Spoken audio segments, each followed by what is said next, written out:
My name is Robert. I'm going to tell you what happened to my family in the Paris Catacombs. I'm going to tell you because my wife asked me to. Before she disappeared, we were a normal family taking a normal vacation. My wife, Claire, our daughter, Sophia. She was 16. Our son, Thomas, 14. We were in Paris for 2 weeks. We'd seen the Eiffel Tower. We'd been to the Louvre. We were going to do one more thing before we went home. We were going to visit the catacombs. I'd read about them online. Over 6 million bodies buried underground. A real place. A real tomb. The kind of thing that feels touristy and safe during the day with the tour guides and the crowds. But there was something else. There was a legend. The legend said that somewhere deeper in the catacombs, past where the public tours go, there was a chamber. A chamber with a book. An old book written by an alchemist named Nicholas Flamel. And the book contained the secrets of the Philosopher's Stone. Sophia had become obsessed with this legend. She'd found it on some website dedicated to urban exploration. An alternate history. She'd read every article. She'd shown me pictures of supposed evidence. She'd begged us to let her try to find it. Claire thought it was harmless. She said it would be an adventure.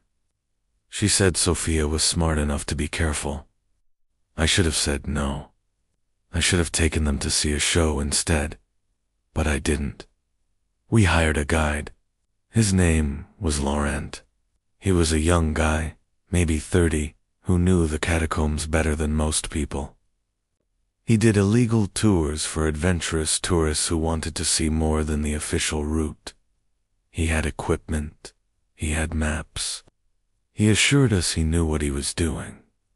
We paid him a lot of money and arranged to meet him at midnight at a cafe near the catacombs entrance. The plan was simple. We would go down into the public sections first, just to understand the layout. Then Laurent would take us to a less visited area where the legend suggested the chamber might be. We'd look around for a few hours, maybe find some cool historical stuff, and come back out before sunrise. It should have been fine. We met Laurent at midnight. He was professional, organized. He had 4 headlamps for us. He had rope. He had a handheld GPS. He had water and first aid supplies. He looked like he knew what he was doing. As we descended the stairs into the catacombs, we passed under an archway with an inscription carved into the stone. Arrête cest ici l'empire de la mort. Stop. Here is the empire of death. Claire held my hand. Sophia was excited. Thomas was quiet. I remember thinking everything was fine. Everything was completely fine. The public sections were exactly what I expected. Bones arranged in ornate patterns along the walls. Skulls stacked in neat rows. Archways made of femurs. The air was cold and still. Everything was incredibly quiet. Our footsteps echoed off the stone. Our breathing sounded too loud. Sophia was taking pictures with her phone. She was making notes. She was studying the bone patterns, like she was looking for a code. After about an hour, Laurent led us away from the public route. We went through a low passage that was barely tall enough to crouch through. The bones here were less organized. They were piled haphazardly, like they'd just been dumped into the tunnels decades ago. The smell was different. Not bad exactly, but strange. Dry and ancient. Laurent checked his GPS. He said we were going the right direction. He said the chamber should be maybe half a mile deeper. The tunnels twisted. They went up and down. Some sections opened into large caverns where our footsteps echoed like we were in a cathedral. Other sections were so narrow we had to squeeze through sideways. The walls were always bones. Always. Sophia was still excited. Thomas was starting to look nervous. Claire kept asking Laurent if we were safe. He kept saying we were fine. After what felt like hours, Laurent stopped. He was looking at his GPS and frowning. He said something was wrong. The GPS kept glitching. It would work for a minute and then lose signal. He said that wasn't normal. Thomas asked if that meant we were lost. Laurent said no, it just meant that Equippy was acting funny. Probably the stone blocking the signal. He said we should just keep going. He had a good memory of the tunnel system. We kept going. That's when Claire noticed we'd been in that same chamber before. She pointed to a mark on the wall. A specific arrangement of bones. She was sure we'd passed it 20 minutes ago. Laurent said she was mistaken. All the chambers looked the same. All the bone arrangements looked similar. But she wasn't mistaken. I remembered it. Laurent suggested we stop for a moment.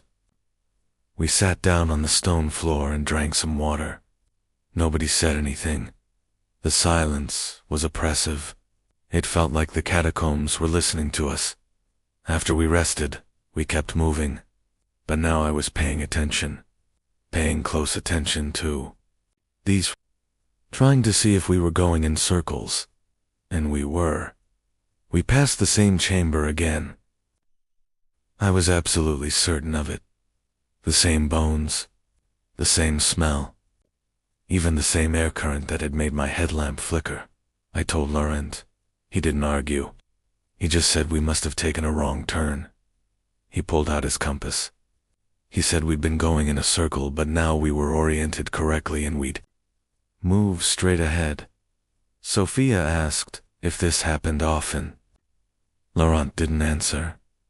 We walked for what felt like forever. The tunnel seemed to be getting smaller, or maybe we were just getting more tired.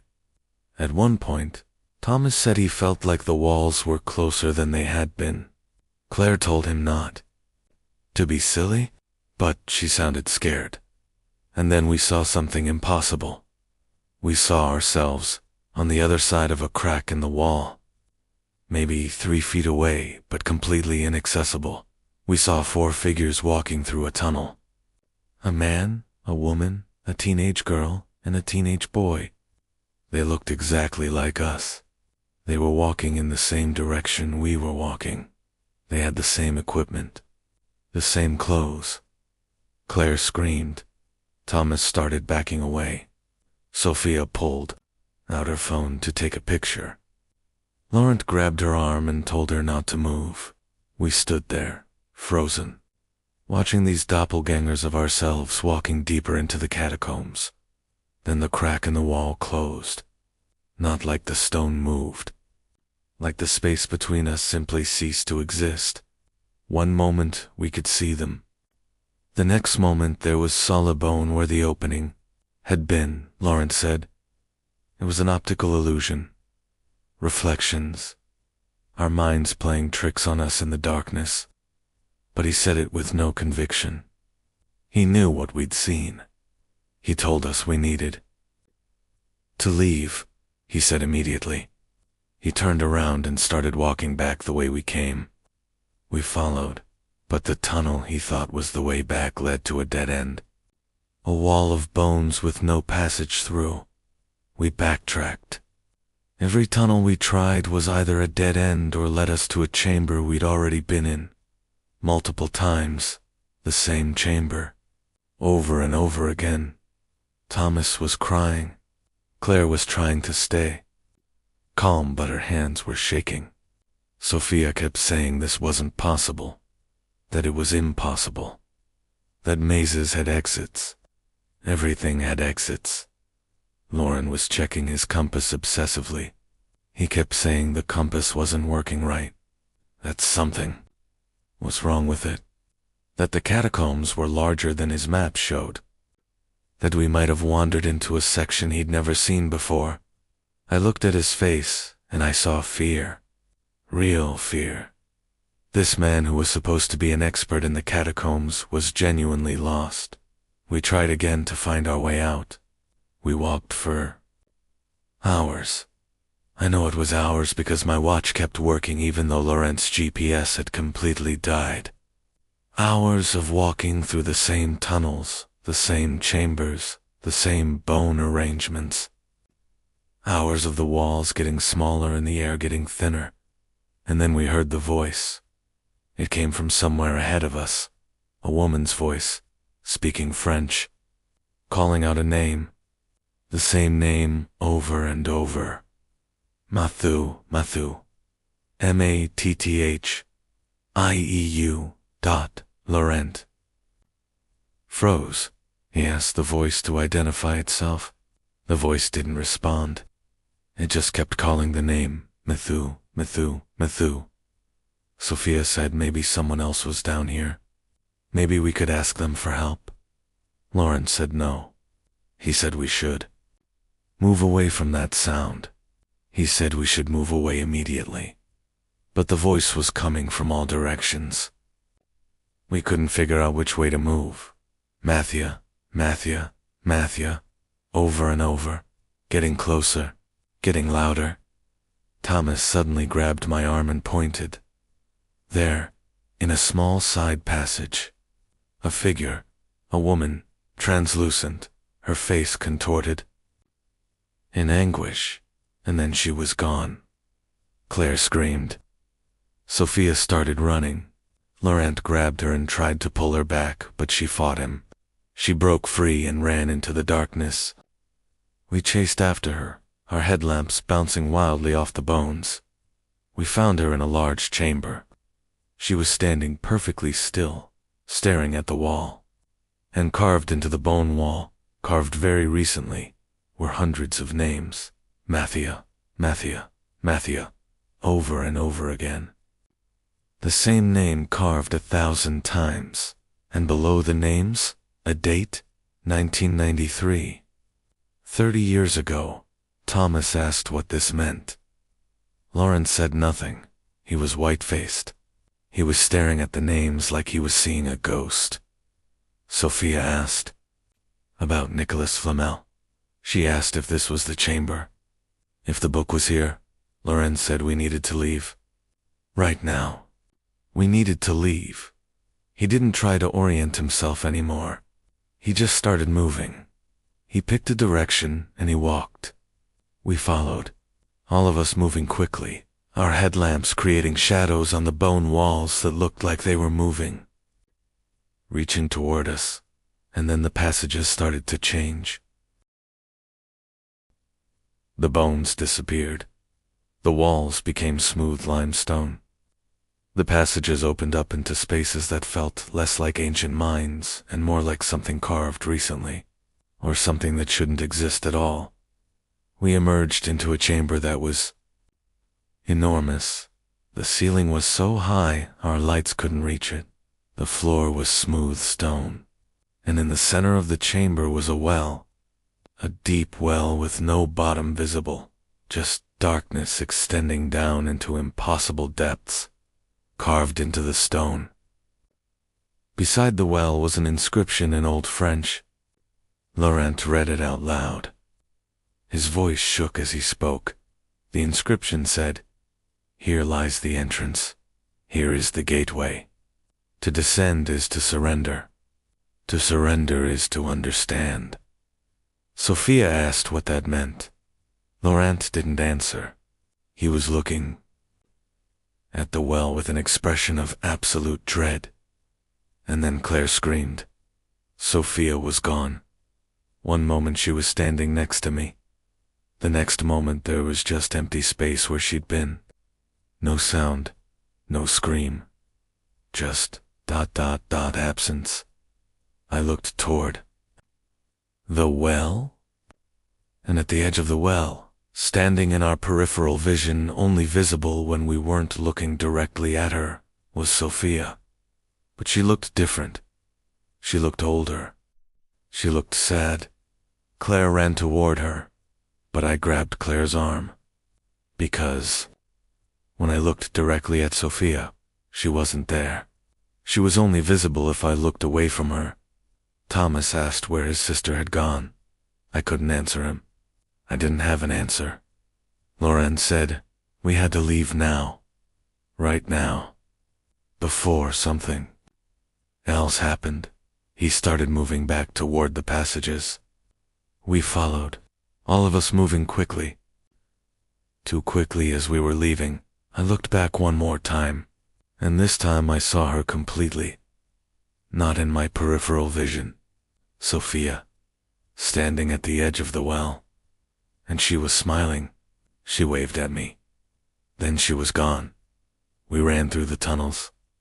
I don't know how long. I don't know how we found our way. But eventually, we were back in the public sections. We could see the entrance. We could see the stairs leading up to the surface. Laurent pushed past us and ran for the entrance. We followed. We climbed the stairs. We burst through the archway with the inscription about Death's Empire, and we were back in the cafe. Back at ground level. Back in the world. The sun was rising. It was early morning. Police were everywhere. Apparently we'd been missing for 3 days. 3 days. But it had felt like maybe 12 hours. 16 at most. We'd been in the catacombs for 3 days straight. Laurent was rushed to a hospital. The police interrogated us for hours. They asked us what had happened. Where had we been? Claire couldn't stop crying. Thomas was in shock. I told them we'd gotten lost in the catacombs. I said we'd wandered around until we managed to find our way back out. I didn't mention Sophia. I didn't mention the other family we'd seen. I didn't mention the well or the chamber that shouldn't exist. I knew nobody would believe me. The police looked confused. They said something had happened down in the catacombs 3 days ago. They said a girl had been reported missing. A sick named Sophia. She'd been down there with her family during an illegal tour. My heart stopped. I asked them to describe her. And they described our Sophia exactly. But they said she was still missing. They said search and rescue had gone into the catacombs, but hadn't found her. They said she'd just vanished down there. I told them my Sophia was fine. She was with us. She was upstairs in the police station waiting for us. The police captain looked confused. She said no. There was no Sophia with us. There was a man we couldn't identify, a woman, and a teenage boy. But no girl. I stood up and went to find my daughter. I walked through the police station looking for her. I checked every room, every hallway, every holding cell. She wasn't there. She'd never been there. I went back to the captain. I asked her for proof. She showed me the video from the police surveillance. She showed me us emerging from the catacombs, the 4 of us, coming up through the entrance. But there were only 3 of us. No, Sophia. The girl the police had been looking for was someone else. Some other Sophia. Some other family. The records didn't match. Our papers said we had a daughter. Our passports had her picture. But according to the police, there was no 4th member of our party. Claire realized the truth first. She said it out loud, her voice small and hollow. Sophia wasn't with us. She had never come out of the catacombs, but I had memories of her coming out. I had memories of her walking beside me, of her hand on my shoulder, of her voice asking questions. Were those memories real? Or had something else come out wearing my daughter's skin? That was 2 weeks ago. I'm back home now. Claire is seeing a therapist. Thomas hasn't spoken since we returned. The police concluded their investigation. They ruled it an accident. They said Sophia had probably fallen into a deep chasm. They said her body would never be found. I'm recording this story because I need people to understand. I need people to know what's down there, and I need to explain something that's been happening since we returned. Sometimes, When I'm alone, I see my daughter. She's standing in corners, in dark hallways, at the edge of my vision. She never says anything. She just watches me. Last week, Thomas woke me up screaming. He said someone was in his room, someone who looked like our sister. She was trying to pull him under his bed. When I turned on the light, there was nothing there. But Thomas's sheets were torn, and there were marks on his legs, like fingernails had been scraping at him. This morning, Claire asked me a question. She asked me when we were planning to go back to the Paris Catacombs. I told her we weren't. We would never go back. She smiled. It was the smile that Sophia used to have. And she said it wasn't up to me. She said Sophia had marked us. She said Sophia had taken us to the threshold between worlds. She said we could choose to leave, but Sophia would never leave us. I asked Claire where Sophia was. She said Sophia was right there. In the wall? In the floor? In the space between one moment and the next. And when I looked at Claire, I saw something in her eyes that wasn't my wife. I don't know how much longer I can stay here. Every night, I hear Sophia on the walls, calling out names, calling out dates. Every night, the air in my house gets colder. Every night, the shadows get a little bit darker. I'm recording this because I need someone to know the truth. If you read this and you feel a pull, if you hear about the Paris Catacombs and you feel compelled to go there, if you have a dream about going deeper into those tunnels, if you see a well with no bottom, don't go. Because Sophia isn't the only one who stayed down there. I think there are many of us down there. I think we've been there for years, for decades, for centuries. I think the catacombs aren't a tomb. I think they're a threshold. And I think something on the other side is collecting people. Slowly, carefully, bringing them down, one family at a time, and what comes back isn't always what went down. If you can hear this, if you're listening to this story, I need to tell you one more thing. I'm not Robert.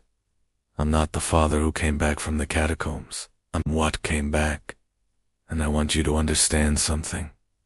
It's so much colder on the other side, and she's so very lonely. And she's been waiting for so very long. So if you hear the call, if you hear the legend about the book and the stone in the chamber, if you see the inscription about Death's empire, please, please come down. We're waiting. Sophia is waiting, and we have so much to show you.